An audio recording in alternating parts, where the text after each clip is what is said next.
반갑습니다. 송기준입니다. 예전부터 제가 많이 썼던 표현 중에 한 가지가 문재인은 사상범이고 이재명은 잡범이다라는 것인데요.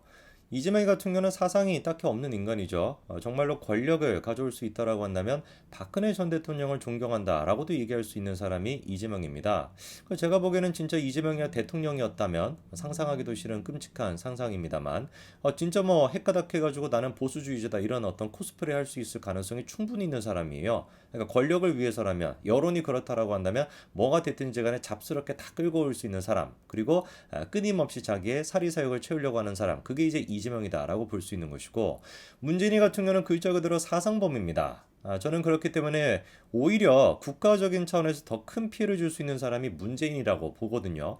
그리고 문재인이가 집권하고 있던 5년 동안 대한민국은 진짜 구석구석 다 파괴가 됐습니다만 오늘 제가 영상을 통해서 좀 다뤄보고자 싶은 거는 문재인 그 사상범이 얼마나 위험한 사람인지 사상이라고 하는 이름으로 우리가 6.25 당시에도 많은 사람들이 그 희생당하지 않았습니까? 인민재판을 통해 가지고 사상을 앞세워 가지고 반동분자다 뭐다 이래 가지고 정말 많은 사람들이 같은 국민에 의해 가지고 같은 어떤 그 대한민국 사람들에 의해 가지고 그렇게 처형당하는 일이 비일비재했는데 그게 비단 6.25 당시만 있었던 것이 아니라 오히려 21세기 대한민국에서도 벌어졌다라고 하는 것을 좀 오늘 영상을 통해서 제가 지적해 보고자 합니다. 일단 지금 정영철가 아직까지도 정신을 못 차리고 당당한 모습을 보여주고 있습니다. 이번에도 보니까 검찰은 수입장에 이르는 공소장을 통해 범행 동기, 공모관계를 소설 쓰듯이 썼다. 그리고 또 만용을 부렸다. 이런 얘기도 하고요. 대북 관계를 대결로만 보는 윤석열 정부의 정파적 이해관계에 의해서 좌우가 된 것이다. 기소 자체가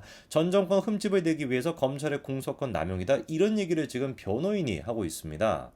근데 이미 여러분들이 멘트를 쭉 보시면 아시겠죠? 원래 이런 식의 얘기가 어디서 나와야 되는 거예요? 재판장 앞에서 나오는 얘기가 아니라 정치권에서 나올 법한 얘기 아닙니까? 민주당에 진짜 핵가닥해 있는 인간들, 말도 안 되는 얘기를 갖다가 입이 뚫려 있다라고 떠들어대는 그런 인간들이 나올 법한 얘기들, 무슨 뭐 기소가 뭐 윤석열 정부의 정파적인 이해관계에 좌우가 된 것이다라는 등, 무슨 뭐 소설 쓰듯이 쓰고 있다라는 등 이런 얘기 다 이재명 같은 인간들이 하는 얘기인데 이거를 지금 재판장 앞에서 변호인이 하고 있던 거예요.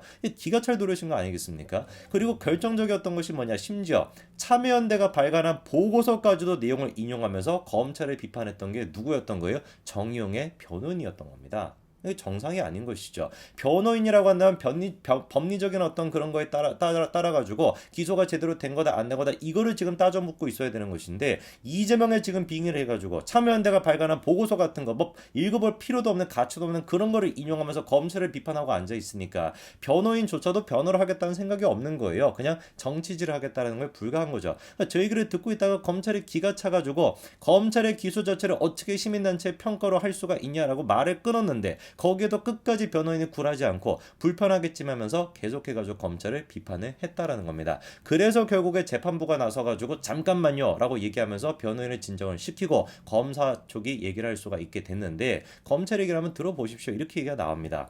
기소권 남용, 주제를 넘었다라는 것은 거리 현수막에서나 쓰는 표현이 아닌가. 자꾸 이 사건은 무슨 뭐 대통령 지시에 의한 것이라고 하는데 자기는 윤석열 대통령을 만난 적도 없고 같이 일을 한 사실도 없다라는 겁니다.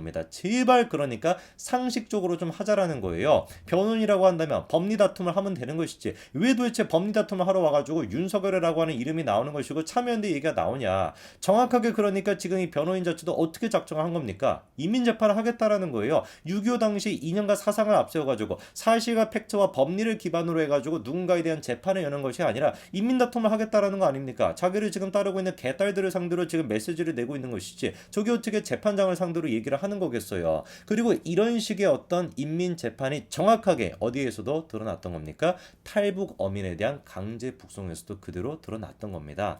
다른 거 다 제쳐놓고요. 딱 한 가지만 생각하면 됩니다. 대한민국은 법치국가죠. 그러면 범죄를 저질렀다라고 한데 그것도 뭐 확인이 제대로 안 됐습니다만 범죄를 저지른 범죄에 그런 어떤 혐의가 있는 사람이라고 한데 반드시 어떻게 해야 돼요? 처벌하겠다라고 한다면 어떤 조치를 취하겠다라고 한다면 재판 결과를 통해서 해야 되는 겁니다. 그런데 탈북 어민에 대해 가지고 재판이 열렸다 안 열렸다? 안 열렸다라는 거예요. 이거는 누가 보든지 간에 대한민국의 법치주의를 문재인 정부가 부정했다라고 봐야 되는 것이고요. 누군가는 그렇게 얘기할 수도 있습니다. 북한 주민이기 때문에 대한민국에 어떤 법이 필요 없는 거 아니냐. 그렇지 않습니다. 헌법에 따르면 북한 주민은 귀순의사 표명 여부와 무관하게, 이게 중요한 얘기죠.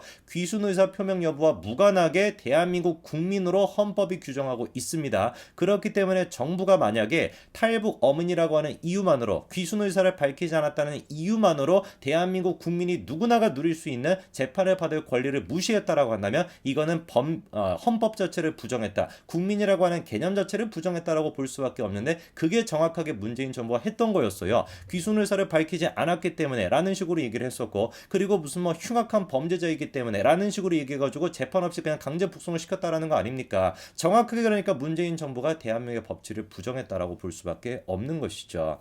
아무리 흉악범이라고 할지라도, 그리고 대한민국 국민이라고 여겨지지 않을 법한 사람이라고 할지라도 반드시 재판을 통해서 처리를 해야 됩니다. 그거를 잘 보여주는 게 여러분 잘 아시죠? 그렇죠? 소말리아 해적 문제 기억나실 겁니다. 이 사람들조차도 어떻게 됐어요? 대법원에 의해서 확정 판결을 받았고 그 판결에 입각한 처벌을 받았던 겁니다. 인민재판을 통해 가지고 그렇게 보내지 않았다라는 거예요. 우리가 이제 뭐 여러 가지를 생각을 해봐야 됩니다. 아까 전에 제가 진짜로 그런 사건이 있었는가, 흉악범이 맞는가라는 말씀도 드렸는데, 그런 의심이 들 수밖에 없는 게, 그 어민들이 이제 그 귀순했을 당시에 타고 왔던 배가 저겁니다.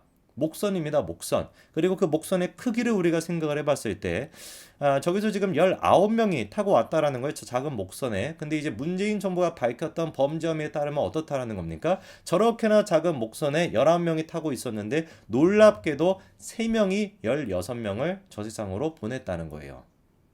작은 목선입니다. 3명이 16명을 제압을 시켰다라는 것이죠. 이게 도대체 어떻게 가능할까? 뭐 예를 들어 가지고 꼭두 새벽이다. 완전히 새벽이라 다른 사람이 다 자고 있었다. 그래서 비밀리에 뭐 그렇게 했다라고 생각해 볼 수도 있지만, 저 목선 자체가, 지금 저 선원대 자체가 뭐 하는 사람들이었습니까? 오징어 잡이 배에 있는 사람들이, 오징어 잡이라 하는 사람들입니다. 그러니까 새벽에 일을 하는 사람들이었던 거죠. 근데 그런 사람들을 상대로 해가지고 건장한 체격이 또 있을 텐데, 오징어 잡이를 하는 사람들이니까 그런 사람 16명을 갖다가 아무런 어떤 저항도 없이 세 사람이 다 제압을 한다? 이거를 과연 우리가 상식적이다라고 해야 될까요? 애당초 그러니까 제가 보기에는 19명이 타고 왔는지도 의심스러운 것이고, 세 사람이 정말 16명이 다 어떻게 처리를 했다라는 것 자체가 믿을 수가 없는 것이죠. 그러니까 어떤 측면을 보든지 간에 믿을 수가 없던 것이고, 더더욱 그렇기 때문에 뭐가 필요했던 겁니까? 정확한 조사와 정확한 법리적인 해석에 따라서 판결이 필요했던 것인데, 재판을 받았어야 되는 것인데 재판이 이루어지지 않았습니다. 그리고 이런 식으로 자기들의 의사와 상관없이 강제 북송을 당하게 됐죠. 그리고 그 결과 어떻게 됐습니까? 2달도 채 되지 않아서 처형을 당했다라는 겁니다. 저는 문재인 정부가 저질렀던 수많은 악행들이 있습니다만, 이 강제 북송 사건이라는 문제에 대해서 이 북한 인권에 대해서 무시했다라는 평가가 많았습니다만, 이거는 북한 인권을 무시하는 수준이 아니라 아예 그냥 북한 사람들을 북한 정부의 김정은의 눈치를 봐가지고 그냥 갖다 바친 꼴인 거 아니겠습니까? 그리고 이 사람들이 이런 혐의가 있었을 때 북한으로 가게 된다면 어떤 일을 당하게 될지, 2달 뒤에 처형을 당했다라는 게 눈에 진짜 뻔한 상황이었는데, 그런 사람들을 강제적으로 재판도 없이 보냈다라는 것, 저는 이거는 사람을 진짜 죽인 거와 다름없다고 봅니다. 그렇기 때문에 사람을 이런 식으로 죽였다라고 한다면 그거에 대한 응당 처분을 받아야 되는 것이고, 그거는 사형 말고는 없어요. 그래서 지금 정의용이 됐거나 아직도 정신 못 차리고 지금 뭐 설쳐되고 있고요. 문재인이 또 마찬가지로 평산 책방에서 지금 뭐 세워라 내워라 하면서 그냥 책이나 팔고 앉아 있는데, 이 두 인간은 반드시 이 사건만 놓고 보더라도 사형죄로 엄벌에 처해야 된다라고 봅니다. 그게 대한민국의 사법정의가 바로 서는 첫 단계라고 저는 봅니다. 여기까지 말씀드리겠습니다. 감사합니다.